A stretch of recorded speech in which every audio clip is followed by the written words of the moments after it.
It's Kirsten Liebelt. Friday. We all cheer. Wah! Everybody loves Friday. Who doesn't love a good Friday? Say it every week. Love it, love it, love it. So if you do not know who I am, which is highly likely, my name is Kirsten Liebelt. I'm from Minnesota. I live in Minnesota. I've been here like all my life except for like 8 years. In the 90s, we lived in the Black Hills of South Dakota. Really good stories from that part of our journey, but I digress. And I was raised in a type 2 diabetic Italian family. Lots of obesity and type 2 diabetes. My dad ended up dying at 63 years old. Really, really young. And I'm telling you what, the older I get, the younger that is. Because I just turned 60 in January. So I'm like, wow, he was young.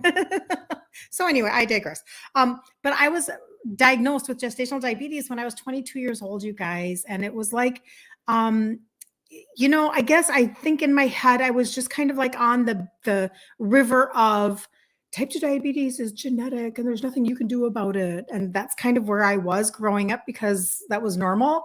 And it was then kind of even further solidified inside of me when my dad needed a kidney and I was a match, but I couldn't give him a kidney because they're like, no,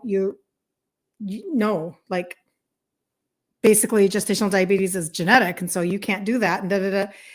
And here I am at 60. I have completely avoided type 2 diabetes. I've lost 3 sizes in my 50s through the lens of insulin resistance. And I am living a completely opposite life of my dad. Completely opposite in every way, shape, or form. And so today what I want to do is the topic that I want to cover on this amazing Friday is if I had to start over reversing my insulin resistance again, which I have done, these are the 3 things that I would do first. Okay, so I'm going to go through those. Next week, Monday through Thursday, I will be gone. So I will not be live here at 11. Nope, but I will be on Friday. Okay, and Lord willing, I will be here on Friday and we will go live again in 1 week. All right. But if I do any lives intermittently while I am out of town, it's a business incentive trip. So I'm very excited about it. We're going to have so much fun. We're going to do these like really cool hot springs in Denver and just, it's just so much fun to celebrate winning with other people who have been winning. And so I'm excited, but I will be there Monday through Thursday. And then I'll be back here on Friday. So good morning, Terry. Good to see you. Good morning, good morning, good morning. Pretty in pink. Thank you, Judy. I really do like pink and I'm a very neutral color. Like my foundation is super neutral. As opposed to like my sister is super warm. My mother was very, very cool. I can kind of go back and forth. So sometimes I like to throw in a little bit of hot pink because, it's party day. It's Friday. So there we go. All right. And that's pretty much, I think, all I have to wrap up with before we jump into content. If you need to get a hold of the glucose product of the trio, the one of the 3 that is out of stock, OMG, you can message me like some of y'all are doing, and I'm getting it ready to ship out. So you can purchase it out of my own personal inventory, $3 shipping, and off it goes. Do not be afraid to reach out to me because that's an extraordinarily popular product, and it really does help bring down sugars and insulin, etc. So you might be needing that in your world. Okay, so when I was kind of going through this, like, what are the 3 things that I would do differently? Like, there are many, maybe, but yet on the other hand, there are some things that I really did naively, like I didn't know I was doing things that were good for me or smart or whatever, because I was coming from like poster girl sugar addict and all of my Italian ways that were really set in stone. So I thought, and so I had no reason to believe that I was really on any kind of a good journey or a good path. I was just on my journey, right? So I had no gauge as to what I was doing. But boy, am I glad that I did it the way that I did in certain ways. But here is how I feel like some of you are really accelerating your results better than I did. I always say that you guys come to me with all of your testimonies and you guys crush my timeline. So my timeline was, it took me about 3 to 4 years to change out my foods. because I wasn't watching anything online. Live video didn't exist. This is just a little over 10 years ago. And I just kind of it was just me in my head. I always say it was me and Jesus, right? Just in my head, just kind of assessing myself. And I didn't tell anybody. I was like, shh, nobody needs to know that I'm doing anything, because I had to figure things out for myself. I had to like assess my own emotional triggers, my connections, all of the things, which I always say to you is one of the greatest gifts that you can give yourself, is to give yourself the patience, the permission to go on the journey and have yourself do some assessment. This isn't so like, oh, it's just all about your willpower. And if you don't have any willpower, you're lame and you're a loser. It's like, no, actually, this has very little to do with that. And so that's why we have to not shame ourselves on the journey, because this actually has to do with something that if we start to flip over the hormonal piece of it, we can actually get our body to line up and it makes the journey easier. Okay, so this is what I would do. Number one, I never, ever, ever knew about the protein rule. I never knew about this. And this is something that maybe you've heard on other people's content. And I did something about it maybe about, might have been a week ago, 2 weeks ago. And we were talking about the protein rule. Had I understood this, this would have made life so much easier for me. And I think it helps, it makes life so much easier for you. So there are two things. First thing is, when you look at a food and you're looking at the protein, and we're always trying to hit like our goal weight in protein per day. That's kind of a good gauge. Most likely always up over 100 grams a day is what we're looking for. And that sounds like a lot, but when you realize like a chicken breast can be upwards of like 48 grams, it's really not. It just sounds like a lot because we don't know that's why I give away a free protein guide so that you can see broken down, like that's how much of this is, and this is, and this is. It's not as hard as you think it is. But the benefits are like massively expansive. Like you stay full and satiated, and your blood sugar just is like, it's just like glass waters, it's easier, but proteins that do not spike your sugars. Okay. So we're not talking about getting your protein from grains or legumes. Okay. Tracking. So then your blood sugar will be like, but here's the protein rule, because sometimes protein is really wrapped in massive amounts of fat. And then we are like struggling for the fat loss. We're struggling to move forward in getting our fat loss. So here we go. Anything that you look at, take the protein grams per serving and multiply it by 10, meaning add a 0. So if something says that it is 200, or it says that it has 20 grams of protein per serving, add a 0, make it 200. And then what are the calories of that serving? You guys, this is like a really, really, really helpful formula. Like you could put this on a little 3x5 card if it doesn't like stick in your head right away and just keep it in your purse or something, even though it's really simple. If the calories are less than 200, that's a good protein to choose. Okay, so remember, it's not grain and it's not legumes. But let's say it's chicken or eggs or meat, or I'm going to talk to you about one of my latest finds here in just a second.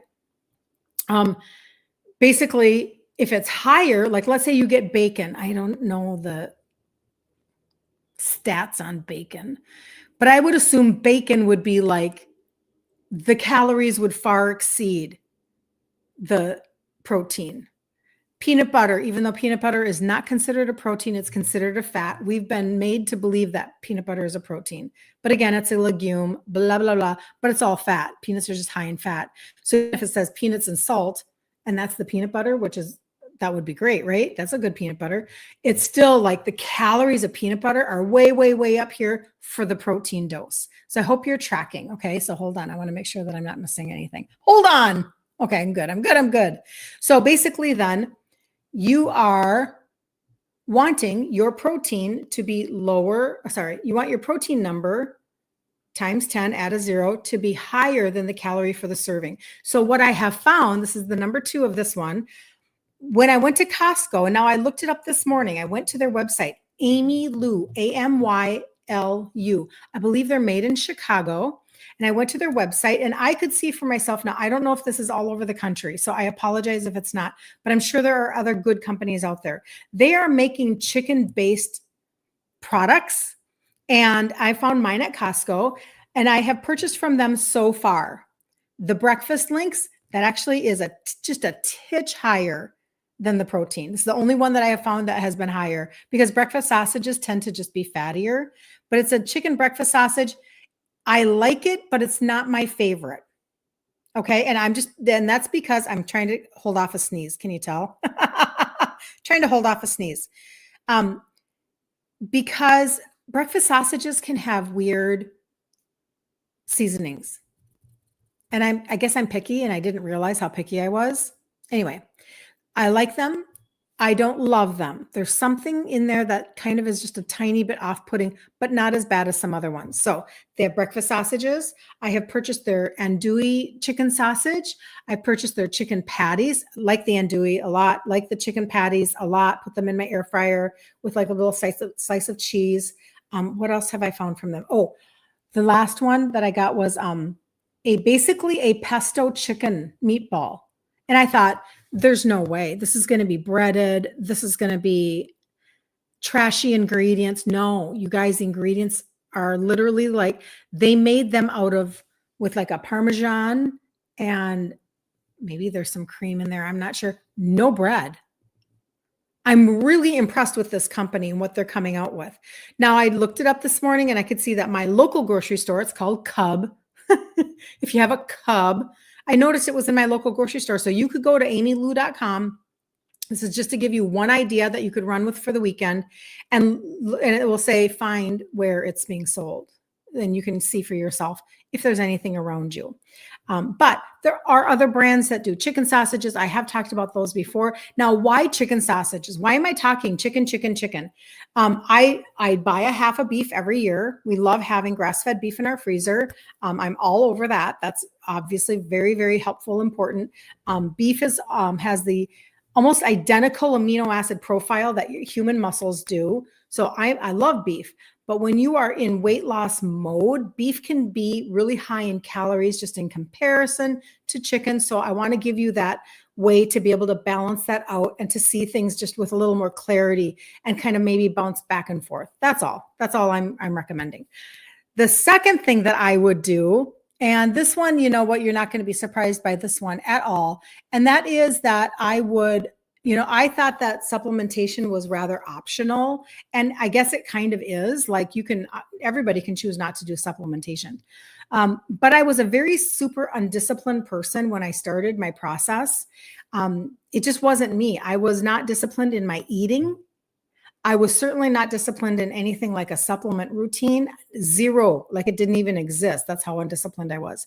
I wasn't a disciplined person in many areas of my life. And that's why it plays out sometimes in our eating habits or in our shopping habits or whatever. Maybe we're still on the side of being emotionally triggered by food and we kind of like fall into that, et cetera, right? Because it takes time to rewire kind of what's going on up here. It takes time.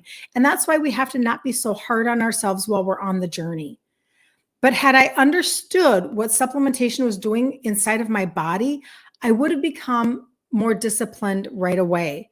But I actually didn't believe it was going to work. Now, that might be kind of shocking to some of you. I don't know. But I really was like, I did not take supplements because I thought they were going to do anything for me. I took supplements because my mother wouldn't leave me alone about my sugars. And so it was a way for me to get her to just stop talking. That sounds, I did it very nicely, but I really, honestly, she just would not leave me alone. Do you go to I'm in my upper 40s. Do you go to the doctor? Do you even get your sugars checked? Like, what's wrong with you? Your dad died of type 2 diabetes when you were 30. Like, hello, he was only 63 years old. What are you doing? Your weight is going up. It's not going down. Like, she could see the writing on the wall, and she was right. She was right. I am so grateful that she wouldn't leave me alone. At the time, though, it was super annoying. So when I came across nutritional supplements to help sugars and blah, blah, blah, I'm like, look, Mom, look what I'm doing. And she's like, I don't know if she actually rolled her eyes, but she did in her tone. Everybody knows those looks and those little sentences from your mother. Everybody knows this. So that's the only reason why I started, you guys. I didn't start because I had any faith in, I didn't. So I was super sporadic and I didn't really understand at all, like, why would these even help me to begin with? I didn't even understand insulin resistance. So why would I understand the connection with getting my body to function on the inside? None of that. But then what happened was I started to do my own research. I started to research people like Maria Emmerich and Dr. Ken Berry. And I started to, ChatGPT didn't exist, right? So it was all Googling things. And I started like asking better questions, because if my dad was taking all these scripts and he was dead at 63, if I start doing supplementation, is this even like worth it? Like, do I even care? Like, I kind of did it as a mechanism to get my mother to stop. But then I noticed little things in my body, even though I wasn't being consistent. I mean, I was really lame, you guys, super lame. Didn't own a pill container. I guess I kind of still don't. This is my pill container. This is how much I just don't do supplements like the normal person. I just don't. But now I'm very disciplined. Took me a while though. But when I started asking better questions and I understood, oh, God gave us answers. Super interesting. And then I kind of went, oh, that's kind of like how when I was in my mid 40s and I was having such a hard time multitasking and my perimenopause was screaming, I started taking adaptogenic herbs. And all of a sudden I could think clearly and I'm like, whoa, oh my gosh, I can multitask. I thought that was gone forever. And I considered that such a gift. And I'm like, well, maybe that's what's happening here. So the first things that I would notice were like my food noise went down. My cravings kind of went away. I still had triggers to crave things like, I think that people don't realize how much we crave things out of not an actual craving. It's more of a craving, right? You're going to the movies. You're sitting down to watch a movie in your house. You're going out with friends. Christmas comes around. You've just been invited to a barbecue this weekend. You're traveling and in your car ride. And so you have these, whatever. It's habit. It's not craving, it's habit. But my actual cravings, my body's cravings, just took a nosedive. And I'm like, I feel more in control and I don't understand this. Anyway, that's what I did. And also too, then my appetite really simmered down. So I wish that I would have been more disciplined from the moment that I opened up that gate, because I could have condensed that time. I'm convinced that I could have condensed my 3 to 4 years. And I feel like that's what I'm seeing you guys do. When you come in and you're like, oh, you're talking about like the total body reset, all 3 pillars. I'm doing all 3. And you raise your hand and you do that and you just like crush my results. There were things that weren't even launched yet. A lot of what I talked to you about wasn't even launched yet. I was just using the basics, little tiny basics. You have so much more available to you now. So I feel like I would have like chosen discipline, but to be really honest, I didn't know how to at the time. So I just want to say you guys should be really like celebrating yourselves and your ability. If you have any kind of a routine, if you have any level of discipline in this process, you need to rightly see that for yourself. And, there's a whole thought process in one of the business groups that I had been a part of for a long time where we do Celebration Friday. And you need to celebrate your wins on Fridays. You need to celebrate your wins. You need to pat yourself on the back and say, you know what? You gave a really good effort this week. Maybe you changed out one ingredient. Maybe you actually like prioritized your sleep. Maybe you went to a restaurant and you, instead of choosing this, you chose this, or it doesn't matter. And not everybody, the whole world doesn't need to know about it all the time, but you need to recognize how you are moving forward, because otherwise you will sabotage yourself every time you turn around. Okay. And that leads me right into, hi, Julie. Oh, good to see you, Julie. That leads me into number 3. And what we're talking about today is, if I had to start over again, reversing my insulin resistance, the 3 things that I would do first. So the third thing would be then, and this is kind of a big one. So this is like a little larger of a conversation, but let's do it. I would start journaling self-sabotage. Okay, what does that mean? I know. So, we track our food. I don't, but I mean, I do mentally, but I've never been a super amazing tracker. I've had to really teach myself how to track my business well, etc. But when it came to, I just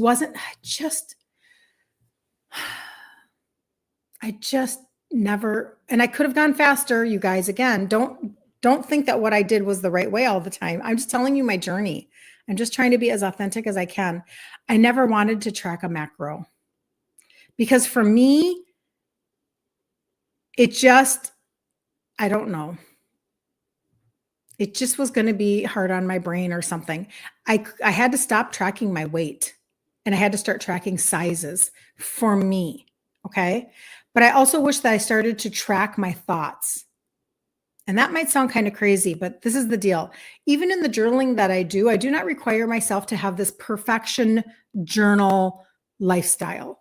I have an intermittent journal lifestyle that keeps score as I go to the best of my ability on like things that are happening, things that are exciting, things that I'm praying for, things that, whatever, goals, etc. So I keep an intermittent universe, but tracking your thoughts is really where true change happens. And this goes back to the beginning of the conversation of giving yourself the gift of assessment. Okay. So I started noticing patterns like I'll start on Monday. Right?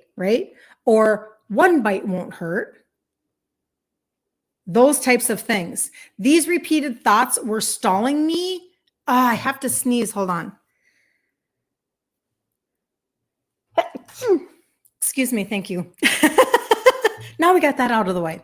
I started noticing patterns, but the repeated thoughts were stalling me more than the food. Does that make sense to anybody? Tell me if that makes sense to you. I'd love to know. But most of us don't even hear them until we see them written down. We don't even know we're having these thoughts. So what are some of the limiting beliefs that you have? What are some of the thoughts that are coming up? Like if you go and you spend some time in a social situation, like let's say it's let's go all the way to Christmas. And you have an annual girls' night, appetizer, evening, whatever. And you just know that what it has been in the past is what it has been in the past. And maybe your limiting belief is there's absolutely no way I'm going to be able to overcome so-and-so's appetizer of this and so-and-so's appetizer of this. And so you have this immediate limiting belief. And then you go there and you realize that everything there is completely like kryptonite to you. It's just one big evening of kryptonite, and you come home and you're really like mad at yourself, and you really like are being hard on you're being a mean girl to yourself. If you would take the time to write down what happened, okay, I went there expecting that this was going to be horrible. It was horrible. I ate everything in sight, and now I'm beating myself up. And let's say you write this all down and you say, I'm going to change that. I'm going to start being more kind to myself, blah, blah, blah. Now let's do the opposite. Let's say that you go and you think, that's it. I'm good, man. I'm good to go. I've got this down. You go there, you realize, oh, I so don't have this down. And you eat everything in sight. And then you come home and you're like, you beat yourself up. Okay. And what if you were to write down, I really thought I had it figured out until I went and I realized that this, and this, whatever. And then you stopped and you went, so what was the trigger? This is literally how I did stuff. What was the trigger? Was it really that appetizer? Or was it that all the girls were sitting out on the back patio like we always do? Or they were sitting around the table playing cards like we always do, or whatever.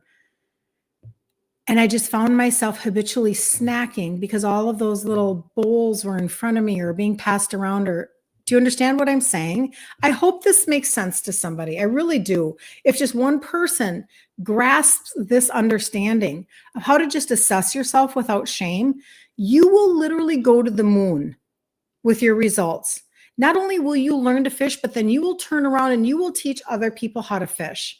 You will be the person that can help the next person, your sister, your friend, your mother, your daughter. You will be the change maker to all of the people around you.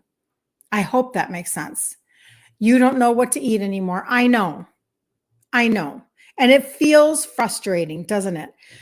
But what I would say to that is the easiest way to consider how to eat now that we have so much noise. We have a lot of noise, don't we? The best way to consider how to eat is to view everything through the lens of insulin resistance. What spikes your sugars? Because what spikes your sugars is what calls on insulin. And when you are resistant and the insulin can't get into your cell, it stores everything as fat in your liver, around your organs, your belly gets bigger, etc. So when you're trying to turn everything around so that you can turn back all of these symptoms, like yesterday we went through, I don't know how many symptoms, a ton, like 17. Go back and watch yesterday's replay. Like if your doctor had a poster on the wall of their waiting room, if you could look at that poster and see all of those symptoms getting reversed because of the way you changed your food, clarity would come. So these are the things that I know will not spike my sugars hardly at all.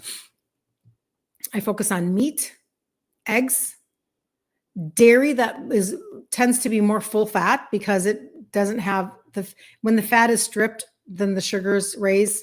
So full fat dairy, like non-starchy vegetables. Every vegetable needs to be non-starchy. I used to like reward myself with starchy vegetables, like, because I was raised on them. I love them. I love squash with brown sugar and butter. I love sweet potatoes. Oh my goodness, like give me a sweet potato, right? So non-starchy vegetables, most of them are green. But then of course there's cauliflower and spaghetti squash and onions and garlic and all of that stuff. And trust me, everything has carbs other than like meat and most seafoods, not even all seafoods, like scallops have carbs. I mean, so this is not about being the most carb-free person on the face of the planet, but it is being mindful. So people are like, oh, you can't live that way. You can't eliminate carbs. Onions have carbs. Garlic has carbs. Like we're just speaking out of our brains, like not even knowing, what the reality is. And I know this because that was me. And so anyway, so greens mainly, like I was saying. And then when it comes to fruit, berries only, you guys. Fruit is so high in sugar. God didn't make bad fruit, but we are trying to overcome insulin resistance now. It's because of what we've done. So we have to like recognize the insulin resistant land that we're living in and then just take steps to overcome that by stopping the flow, right? And then there's room for some nuts and some seeds and et cetera. It depends on how fast you want to do your, if you have fat loss that you're working towards. Not everybody does. Some people, you're already at your goal weight, but you need to deal with your fatty liver. You still have a high A1C. You don't have to be overweight in order to have markers that are not exciting. Okay. So, but when you stop the stream of damage from high sugars all the time, sugar, raise, call on insulin, and then it can't get into your cell. It's like door closed, sesame closed. And that's when all of the issues happen. That's when everything starts to get damaged and high inflammation. And pretty soon you have heart disease markers and you have high blood pressure and you have fatty liver and, leaky gut and all sorts of issues, gallbladder issues and gallstones. And I mean, it's all connected. Pancreatic C, it's all connected. So with this high ratio of insulin resistance in our country and this high ratio of all of these problems, people having their gallbladders taken out and, C diagnoses and, fatty liver and all of these things, this is how you stem the tide. You start eating for insulin resistance. You start eating, asking yourself that question, will this spike my sugar? And so think whole food, not processed food. Think low spike, not moderate high spike. Figure out what those things are. We've been very, very turned upside down. This is why there's confusion. I get it. It's why I teach in the group. Ditch insulin resistance for women. It's why I do a challenge in there every single month, 5-day insulin resistant reset challenge. We just did our 25th one. Because if I can show you ingredient trade outs and I can show you from an Italian girl's perspective how to trade out food and what my pantry looks like now and my refrigerator now, it can give you ideas and understanding. Because otherwise it's just like, you know, that movie Willy Wonka and the Chocolate Factory and how they have the pixels all over on top in the air above them. You know what that is? That's like all of the people talking on the internet about how to eat and how to do this and how, you know, we're going to hack this and we're going to put a Band-Aid on over here and we're going to fiber you over here and we're going to net carb you and stop. Shh. Quiet. No, stop. Gimmicks and hacks and Band-Aids do not get you to a place where you get to lose the sizes and the weight and keep it off. The fact that I lost 3 sizes is not the news story. I mean, it wasn't a news story anyway, but I'm just saying that's not the story. The story is that I've kept it off. Do you understand? You want to learn how to fish. You want to learn how to turn this around. You're not looking for a quick, I've got to go to a reunion fix. No. Gall. Like, we're not in our 20s anymore, girls. We're not in our 20s. We don't have all of this time ahead of us. We have now.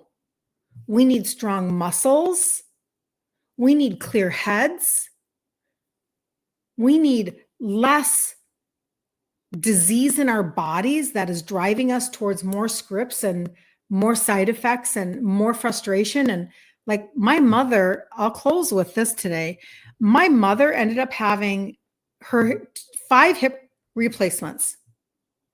She was so, as I look back, you know, it was always considered that, you know, arthritis it's genetic. I'm not a doctor, but is it really? I look back and I can see my mom's own insulin resistant journey. So she had no type 2 in her family, 100% Swedish. Her mother lived to be 97 playing Scrabble until like she died. And I'm not lying. And she only died because she fell. Otherwise she would have been alive until like 110. I'm convinced. I mean, she was smart as a freaking whip. So the whole genetic thing, we've got to stop using that as a crutch, thinking that it disempowers us and it's BS and they're lying to us. But anyway, yes, there are genetic, predispositions and markers, blah, blah, blah. Most of it is just what we eat and how we take care of our bodies. So my mother, as I look back on her insulin resistant journey, how she just struggled with her weight so terribly, like in her 40s on up, just exactly what was happening to me in my 40s. She ended up having arthritis everywhere in her body. So basically, AKA, she had inflammation all over her body, which led to hip replacements, which led to one of them was defective, had to be replaced. One of them wore out, had to be replaced. And then she ended up with 5. And then when she was in her 80s, early 80s, or maybe it was her upper 70s, she ended up having, it was her early 80s. She ended up having a knee replacement because this is what happens to our bodies. Our bodies can't handle this level of inflammation forever. So that's when I'm convinced that her body couldn't take that anesthesia anymore. And it took her dementia and it rocket fueled it. Just boom, we saw this huge difference after her knee surgery and her body couldn't handle that anesthesia. Anyway, these are all my own speculations in my own little world, just from what I watched. And so when we do not take care of our insulin resistance like we can, these are the fallouts that take place. And then we're really frustrated by that. But the truth is that you can actually turn everything back around if you will just stop for a minute and actually like question the narrative and stop trying to cut corners all the time. Stop cutting corners. I've heard it said from a business coach, every time you cut one corner, you create two more. And so stop trying to shortcut your way to success. But let me tell you, 5 years from now, this is the person that I'm fighting for, right? It's you 5 years from now, and you're going to look back and go, I am so glad that I took a half a minute in my world and I gave myself permission to turn this around. And if you want to accelerate your journey, you know I'm going to talk to you about targeted supplementation. I was doing it very intermittently, and I could have sped up my journey so much faster. I know, like Terry was on here. I don't know if she's still on here. Terry sped up her journey last year. She did it all. She started with food, though. FYI, she started with food. I didn't. I did it the opposite way. And then she started doing the supplementation pieces, and those are the 3 pillars, the 3 supplements that have 3 ingredients that help with insulin sensitivity. That's the trio. The gut reset protocol. This is it looks like a greens drink, but it's not. It's a primer with 6 products in it and a probiotic. That's the second pillar. And then the third pillar is the fat burner. It tastes like candy. You put it on your tongue, and that targets visceral fat. This is where all the inches go. So this is the total body reset, right?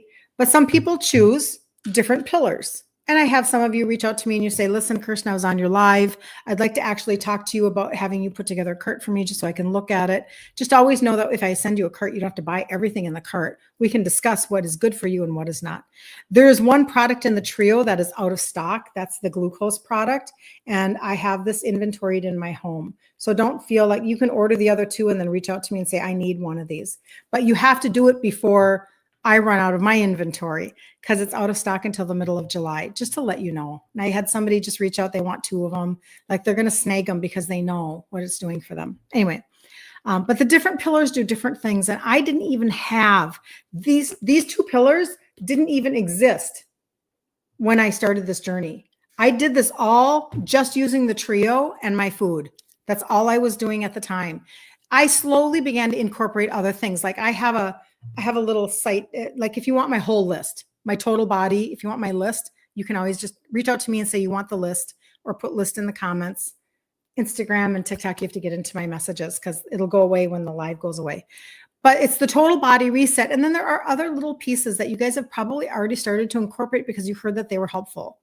Things like vitamin D, fish oil, magnesium and ashwagandha for sleep, turmeric, like those are the add-ons that I talk about the most. Okay. So you decide what it is that you want, like set your goal first. Do you need to get into acceleration mode because you've been dragging your feet for too long? You've been inconsistent. You've been buying, a gummy over here at Costco and a something over at Walgreens. And then your girlfriend said that there was an Amazon thing, and you feel like you're going into all these different directions. And you're kind of like where I was, where it's like, I don't even know why I'm taking these. And I don't even know what they do for me. I just don't know. And so then you stop. I mean, you have no idea that that's where I was for my 3 to 4 years as I was changing up my foods. I just wasn't consistent. And then there comes a point when you kind of go, that's it. I'm done dinking around. I'm done. This is exhausting. Starting and stopping is exhausting. We talk about this in business a lot. It is so much less exhausting just to go all in. It's so much more freeing to just dive off the deep end. So if that's where you are and you're like, I need to dive off the deep end, I need to know what the whole list is, just tell me. And you don't even have to get the whole list. It's just there for your reference. Okay. Mostly actually the list is there because if you're buying things from all these different corners of the world and you haven't heard yet about, Meg, happy Friday. Good to see you. And you haven't heard about the registered customer campaign. That's where when you purchase $150 a month for 3 months in a row, on that third month, they give you $75 off. And ain't nobody paying you to get healthy. I've not seen this. And it doesn't matter what you're buying. You can buy, nobody has to be the same. It's whatever customization you need for yourself. But $75 is substantial. That's not like a $20 throwaway.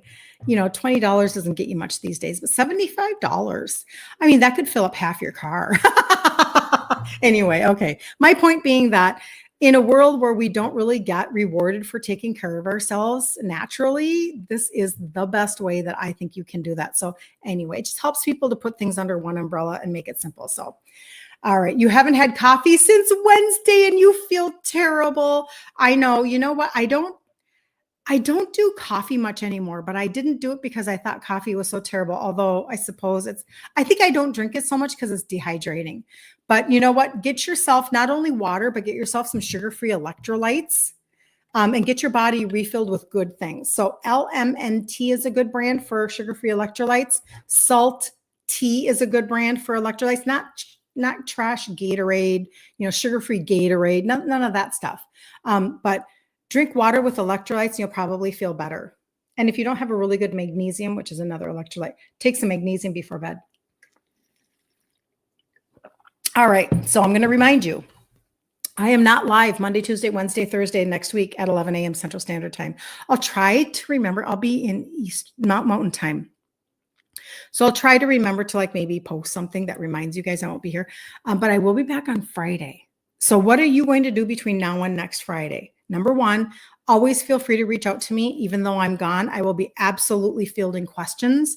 I will be available for people. I can still send carts. It just really is very important that at the moment you're willing to take action, that you get an answer in front of you, because otherwise it gives you too much time to self-sabotage. And you just don't want that. And then I will be posting I'll probably do it today, a new banner for the group, Ditch Insulin Resistance for Women. The next challenge, so that you can get in on that, will be July 7th through the Friday, because the 4th is on a Friday. So it'll be Monday the 7th through whatever. And you are not going to want to miss that, because it's just another step closer to you being consistent and disciplined and learning how to love your journey and love how to take care of yourself and actually get answers. And you don't have to hate your life. You don't have to suffer. You're kind of in your own little self-exploration mode, and I will help you walk that journey 100%. So if you need my list, let me know. Text me, message me, send up smoke signals. We'll get you taken care of. All right. Have the best day ever on the face of the planet. Have a really good weekend, and I'll see you next Friday. Okay. See you later. Ciao.